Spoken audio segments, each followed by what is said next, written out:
We are delighted that you're joining us for another podcast of Wake Up Aligned, and it is the podcast for chiropractors, where we get to talk about chiropractic lifestyle, and topics of interest. You can contact us through our email, and that is mailbag@amcfamily.com.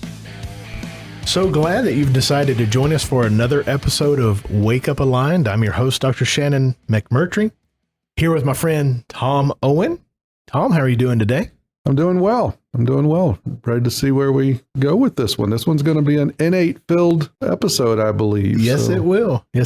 We have our special guests again, Dr. Jeremy Brubaker and Dr. Zach Wilson. Would you guys say hi to the audience? Hello, audience. Yes. Hello, everybody. You're so creative, Dr. Brew. Just give you something and you just spring to life. Exactly. I love it. Well, we recently did a podcast on persistence. And we were actually talking, the four of us, about that episode.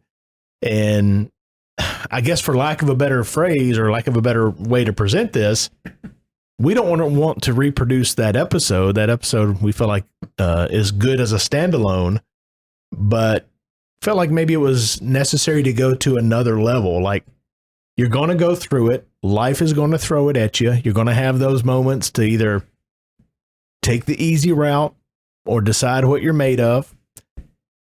So how do you handle that in the moment? What is the advice? What are the steps? What does it look like? What are the anecdotes that come to mind as we think about that? So not sure what we're going to title this, but maybe continued conversations on persistence and how to apply that in real time in your life. So, Dr. Zach, you were the one that kind of started that conversation between the four of us. So, share with the audience what you were sharing with us and let them in to how we got here. Not a problem. We were discussing setting goals with a lot of the different offices that we work with, and how when we set goals, we know that those trials are coming. The test to those goals, they're coming. And how we all get faced with trials and challenges when we're trying to achieve something, whether it's in the practice or our personal lives. And how important it is for us to meet those trials with the correct mindset, with that made up mind, so that we can get through them, and on that other side have been shaped, hardened. We come through it with a whole different level of ability, both mentally and sometimes even physically. Yeah, can I comment on that right quick? I know you have more to say. So when there are sometimes when I'm instructing a group of doctors or NCAs, whoever's in the audience, sometimes we have a exercise in class where we talk about who in here has really gone through the stuff, right? Who's been in here, who's had your guts ripped out, didn't know what was coming around the corner, barely hanging on, whatever it is for you. And it's a universal experience, right? So every hand goes up.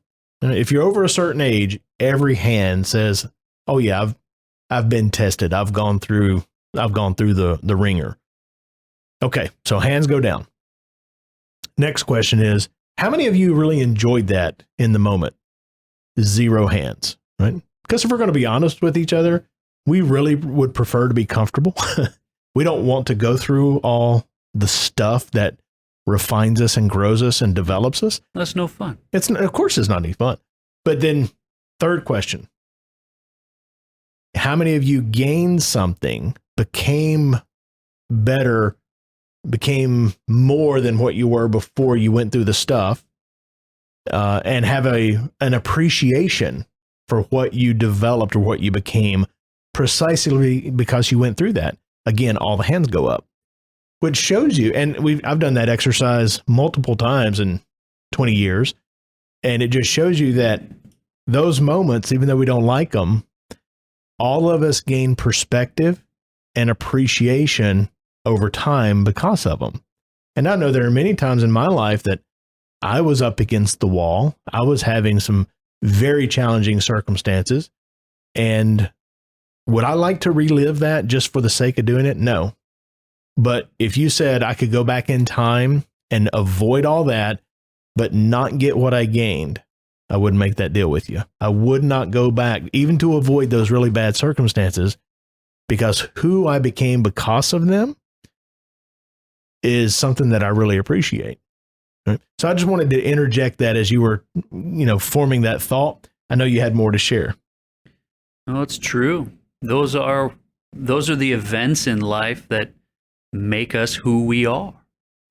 And you shouldn't want to go back and undo all the difficulties. It's with Dr. Jeremy, it's always sports. Well, if you're going to gain anything in the sporting world, you got to put in the hard work. You got to get into shape. You got to hone skills, which takes a lot of repetition, a lot of physical pain. You got to be able to push through that.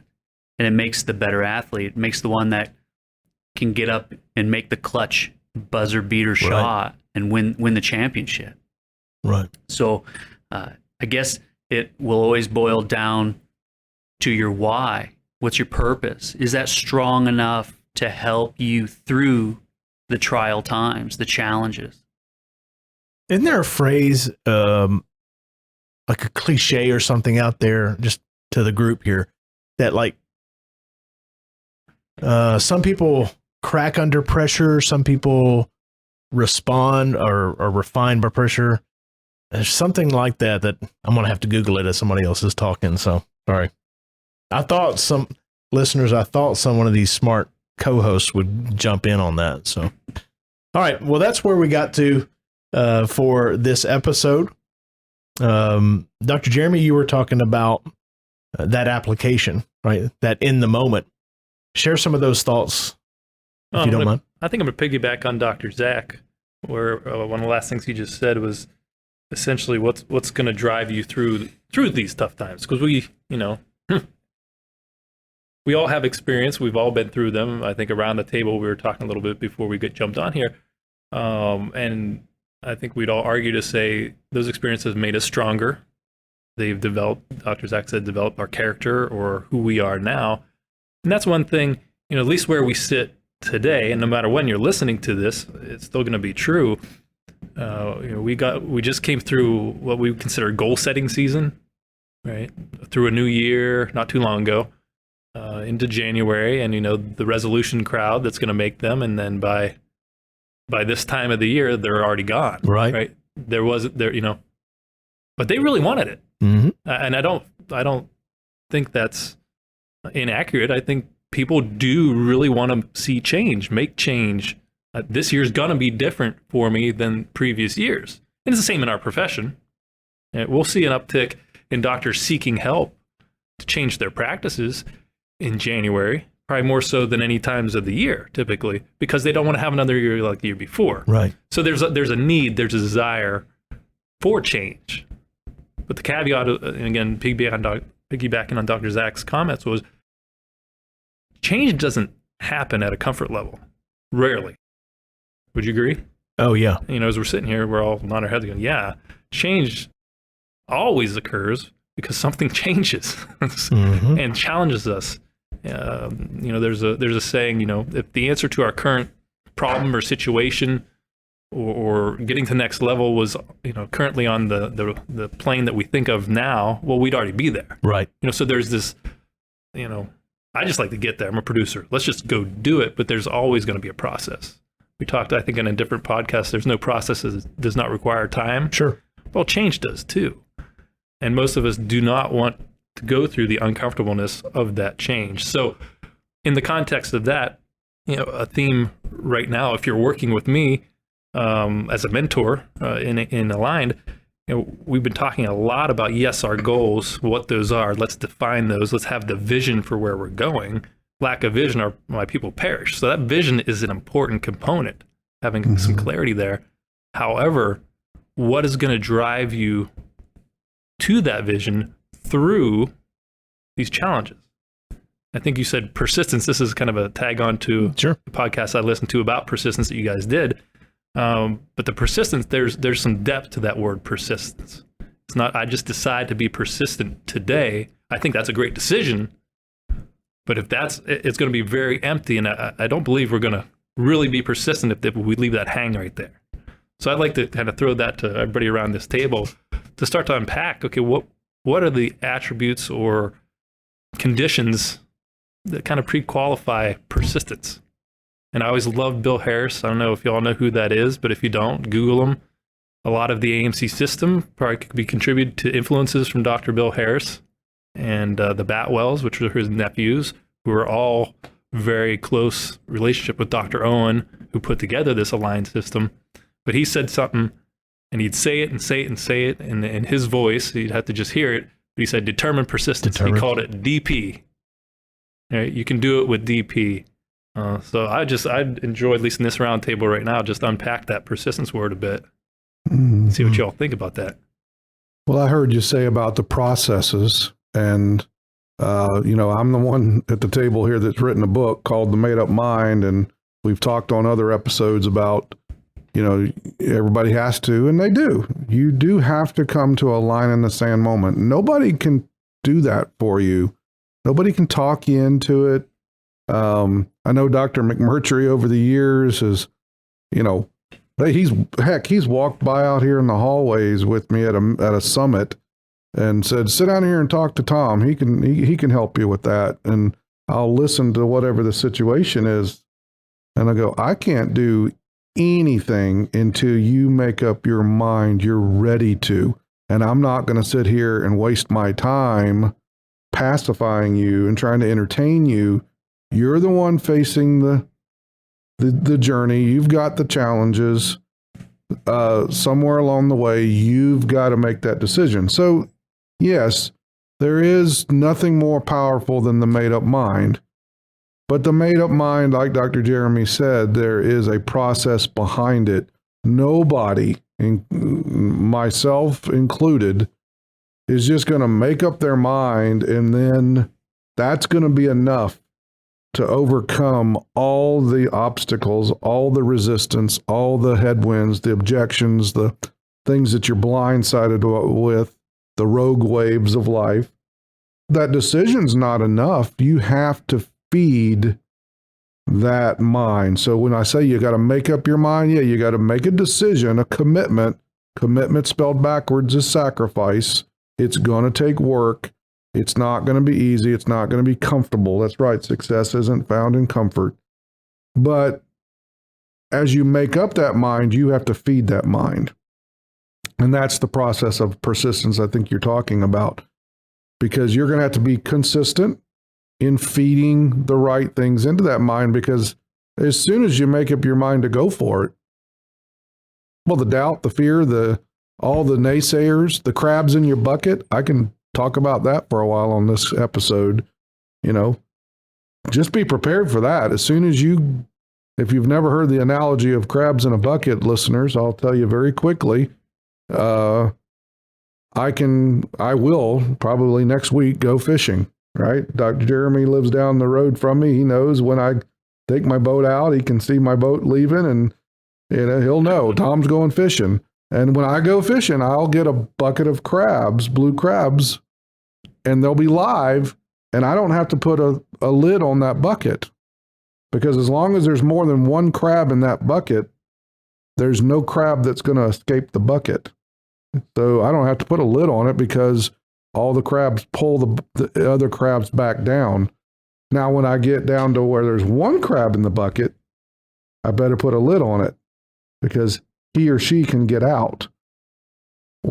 So the analogy is, as soon as you set your sights on something bigger and higher, and you're going to look over the rim of your own bucket, and you're going to see what's out there, what kind of world is out there, a bigger vision, a bigger horizon, make no mistake about it, there are people in your world. They're either wind in your sails or anchors on your tails. And most of them are anchors, even if they're in good intentioned anchors, even though they are friends or family. they're going to comfort you to say, when you have that resistance, well, just come on back home. You can settle here. You can settle. This is a good life that you can have. This, you have to feed that commitment or that made up mind through the only thing that I know. And you guys here with me today know that, I've coached, mentored a lot of very, very difficult situations. It was not all about just practice. It was some serious components that were involved in the mental makeup of those individuals. And it doesn't matter. I've got people that have had trauma as kids that they've held on to. I've dealt with people that have had just horrific marital issues and dealt with physical and mental abuse. I've dealt with people that are through multiple bankruptcies and tax liens, and it doesn't really matter what the challenge is. There's only one thing that I know that works. Now, look, Shannon, you can have someone else on the show sometime, and they might be able to bring something new, and I'm all game for it. But the only thing that I know that can change or feed that decision is speaking into the windows to the soul, because the world is going to oppose that decision, Dr. Jeremy, and I think this is what you're wanting me to really talk about. The world's going to oppose the decision. It's going to resist change. It's going to. And you're going to have more than enough distractions. You're going to have not only the family, the friends, the naysayers, you're going to have enough negativity that's coming out in today's world with social media. You've got it's a getcha society. They're ready to knock your legs out from underneath you. You've got the negativity of politics. You've got the negativity of the news. It's just constant. You're nuts. I'm going to wrap my part up here. You're nuts to think for a second that you're strong enough with a decision that I made up my mind that I'm going to overcome all these things. You're nuts to think that that's strong enough not to create a affirmation process. So that's where I was headed. The only thing that I know that will work over time, you just said it takes time. The process takes time. Over time, you start affirming something in your quiet time or to the mirror. I know we talk about mirror exercises, affirmations, coming up with all. And if you wonder, how do I write affirmations? I'm going to tell you real quick on this podcast. Write down, take an hour or so and write down every negative affirmation that you say to yourself under your breath. Do a self-analysis. I'm not worthy. I'm not up to it. I'm just a chiropractor. On down the line, I'm a horrible dad. I've been a horrible husband or wife or blah, whatever I am. Anything that says I am or I have been, write it in a 180 form. Say I'm an honorable dad. I'm a stand-up father. I'm this. I am worth it. I give the patients the best opportunity for health in my community. Whatever those affirmations are, you start affirming those decisions, affirming that made up mind daily, feeding it in. The first 30 days, I'll wrap it up here. The first 30 days, you'll think you're nuts. The first 30 days, you'll look into those eyes and say, I'm lying to myself. The second 30 days, up to 60 days, you start saying, well, maybe. And by the 90th day, you can't be convinced otherwise. And then you continue to affirm. So that's the process that I see that overcomes is affirming, affirmations, feeding into the windows to the soul. And once you get your mind fed, then the opposition, the crabs in the bucket, then all the headwinds and the rogue waves and all that, it won't deter you. It won't knock you off course as easily. But if you don't have that thrust, that engine, pushing you, then you're less likely to stick the course, which all the way back to your New Year's resolutions, right? People make a New Year's resolution. If wishes were horses, beggars would ride. Everyone's got wishes for things to get better, but they make the decision on New Year's and then they don't affirm it. Then they don't build on it, and they don't have a process to carry them through. So by the first resistance they get in the 3rd week, the 8th week after New Year's, they've already forgotten that decision because they didn't feed on it. And as you were talking, a couple of things came to mind. And we're talking about persistence, what's going to lead to that. And I wrote down prepared persistence. So we need to prepare for persistence every day. And lovingly inside our aligned family, we'll talk a lot. And if you talk with me ever as a new member or a member that's been around 20 years, we're going to go back to a successful daily routine. How do you prepare for persistence? Well, you prepare every day. And Tom is talking some components of a successful daily routine, whether it be affirmations or mirror time or putting good things into your, what would you lovingly call our Coke can, your vessel. And I know you've talked about this on podcasts in the past. I don't want to rehash that, but it is just true. If you put enough good, positive things that line up with your vision, there's not room for the other stuff. There's just not room. There's a capacity there. So, that's part of the encouragement that I'll give you personally is going, if you really commit and be prepared to be persistent, we're going to have a lot higher likelihood of doing so and turning into just a determined, persistent person. Because some people say, I'm just not that type of person. I've just never been persistent. Well, you've never had the tools necessarily to develop that. That's not necessarily, there's strong-willed children. And if you have kids, at least one of your kids is going to be strong-willed. I think that's born in there. But our persistence can be developed over time, but it has to be a systematic approach. So yeah, as you say, I've never been. Well, you never will be. That's right. Right. And I heard Dr. Zach say, I can teach a monkey to do certain aspects of it as an associate to apply in a practice, right? Meaning I can teach processes. So nobody can say to me that they're not capable of following processes. Now, at first, you might not think that of yourself. Remember, when I was talking a minute ago, it's like for the first 30 days, you're affirming things that you don't believe. So you think you're an idiot. You think you're lying to yourself. The next 60 days, you're starting to process and think, well, maybe 90 days later. Well, of course, right here and now, Dr. Jeremy, someone's going to say, well, I've never been a persistent person. I'm not good at that. Well, that's because you've never practiced the process. We're not saying that you're going to build it day one, but anybody can follow a process. Anybody can do what you said, the daily routine.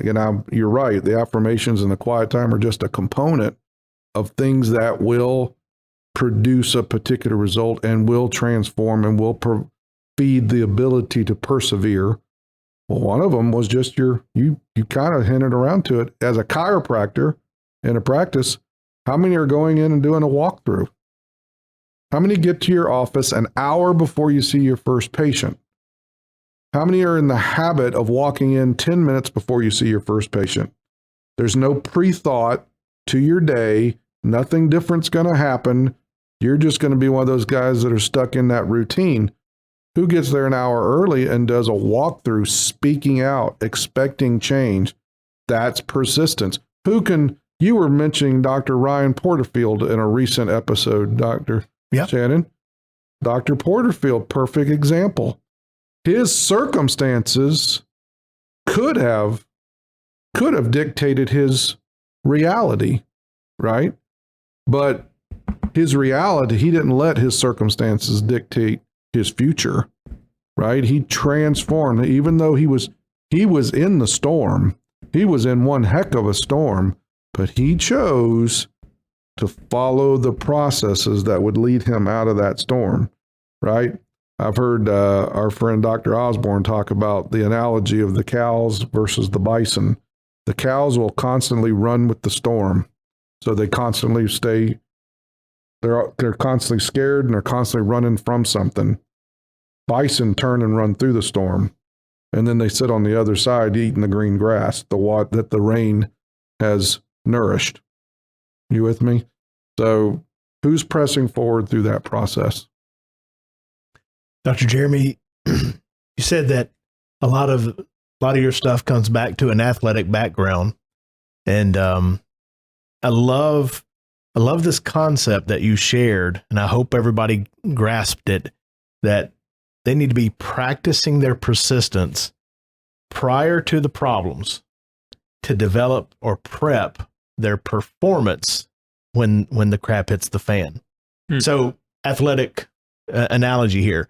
Peyton Manning did a interview a few years ago, and part of his daily drill in practice, ever since he was in high school, is moving towards the sideline as he's got his eyes downfield. He's got his arm cocked back, ready to throw the ball, and he has to step sideways over pads or tackling, whatever, on the ground, right? So he has to high step over these things laterally as he's looking downfield and, trying to find somebody. And this is something he's practiced ever since he was in high school. And he got to the point, he actually said this in his presentation, why are we practicing this every day? And then there was a point in his professional career in Indianapolis where the line had collapsed. He's rolling out. Players are diving at his feet, and instinctually, he high steps as he moves laterally, delivers the ball down the field, right? So he practiced that play persistently to prepare for that one moment that may or may not make the difference in a particular game. Never considered it like that before. But when you started that question about the made-up mind and in the moment and what does that look like, I started thinking about something that I had never considered before. And what does persistence look like or feel like in the moment? Right? Because we can talk about affirmations and we can talk about the profound gain that you got from going through it. But what does it really look like in the moment? I'll tell you what it looked like for me. When I was in the moment of going through some very hard times, there was nothing grand or profound at that time. It was quiet. It was calm. I didn't feel like I was getting to the other side. I didn't feel like I was accomplishing anything to get through something. You felt lonely. I was simply putting one step in front of the other every single day. I was going through it, but I wasn't sure I was getting through it. You understand that? And it was a very lone existence. Mm-hmm. Like, because you feel like you're the only one going through in that moment. Yeah, you feel like you're on an island. But there was nothing that was like, oh, I'm going to get through this and we're going to persevere. It was wake up, put your feet on the ground, and start your Groundhog Day, some days, all over again, right? And as I thought about that, I realized that some days I was performing, and this goes back to what you shared and what you shared. I was performing not out of what was the best in me, but I was showing up for duty out of habit, dedication, accountability to my patients, my family, whatever. And this is what you said, and this is why I started with that, practice the persistence. I was showing up out of routine, right? You've been doing this for X number of years. Put your feet on the ground and start your day over again. And really the worst year that I can imagine, that I can remember for my own journey is 2008, when there was so much death in my family. And I literally have a void in my memory about pop culture and events and that kind of stuff. And it's 2008, right? If I don't recollect like when that song was released or when that movie came out or whatever, I can almost guarantee it's 2008. Because every single day I was doing the very best that I could to get up in the morning, put my feet on the ground, and just go through the routine because I had established a habit. Now, your dad, Tom, gave me something very valuable, which is turning the practice into a sanctuary. So once I got in there, right, the switch was flipped. I was all in on the patients, and it wasn't my thing. It was their thing. And that was really a breath of fresh air in those moments. Because as soon as the patient care was over, what did I start going back to? Where I was, my problems, my issues, my concerns, whatever. But in the moment, it was quiet, it was certain, it was alone, and there's more habit and dedication and routine than there is this, I am going to persist through this. And there wasn't a whole lot of that going on in the moment. And I don't know if I don't know if that's important or not to share, but that's where my mind went when you offered that up just a moment ago, Brew. So, well, I don't know if necessarily to add exactly to what you were just sharing, but something as you covered it reminded me that, as Dr. Brew was saying, you prepare for it. And like I was covering earlier in the show about affirmations and constantly feeding it. It's a routine to feed it, that when you get to those points, now this doesn't necessarily, what I'm about to share doesn't necessarily help the person that's listening and said, I've never prepared myself for this. I never saw this coming. I have not been diligent. I have not fed my innate, all that. This doesn't necessarily help the person, but it should remind all the listeners that you're either going into a storm, you're in a storm, you're coming out of one, and one's on its way. So you should always be preparing. And so wherever you are in this journey, the person that is prepared, that is feeding it, when the storms come, you'll get, I talk about it in my book. It's called the tenacity of an oyster. Anybody can be a clam. You know, there's millions and millions of clams, and I'm sure there's millions of oysters too. But what sets apart the difference between those two mollusks? They're both mollusks, but the oyster takes an arduous process to take grit in their belly. There's just something down in them, and they take that arduous process of turning a grain of sand that is in their belly, and they mold it, and they grind on it, and they think about it, and they process it, and they just keep grinding, and then they produce this beautiful pearl. And that's what I think about when you're feeding these components, and you like Dr. Zach, you're talking about, you and I are both the same with our kids. We don't let them ever say the word can't, right? I want to feed them. I can't protect Michaela and Drew from the storms that are coming, but I can try to prepare them that when they come, you've got the makeup internally to overcome and persevere through perseverance, persistence, consistency. All these components feed for it. But just when you're on that lonely island, and I have been there. Sure. We've all been there. Look, I can give the microphone. We all take 30 minutes and tell our sob stories. But somebody that's tuning in for the first time, never heard us before, Shannon, they might think, well, their path was easy. They were born with the silver spoon.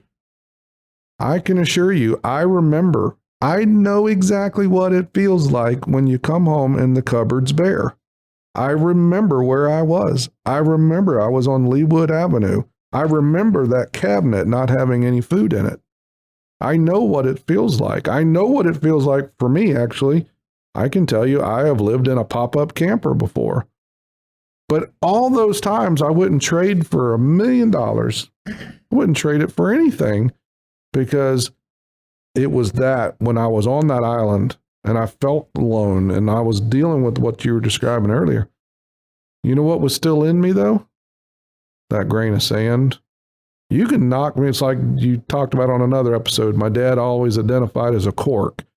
You take a cork to the depths of the ocean, 2 fathoms deep, and you have pulled that cork as far as it can be pulled. And then one day you're going to let go of that cork, and it's going to bloop, bloop, bloop, bloop, bloop, bloop. It's going to make its way to the top.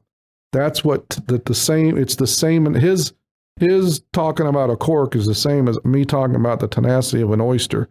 You get something that just, you will not give up. True grit. If you ever read the poem If, that my kids, I'm talking about my kids again, they have a deal. There's a deal in the Owen household that if the kid quotes the poem If they can quote the poem If to me, they get $20. So anytime they need spending money, quote the poem.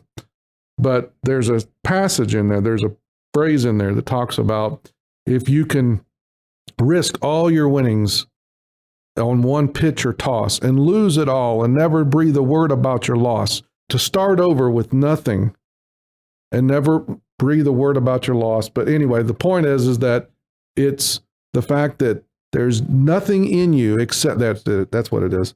And then there's nothing in you except the will that says, hold on. That's the tenacity. That's that grit. That's that, it doesn't matter how far you get knocked down. You've got to have that will that says not finished. I'm really glad to have been able to sit in on this podcast today. So I thank you guys for that.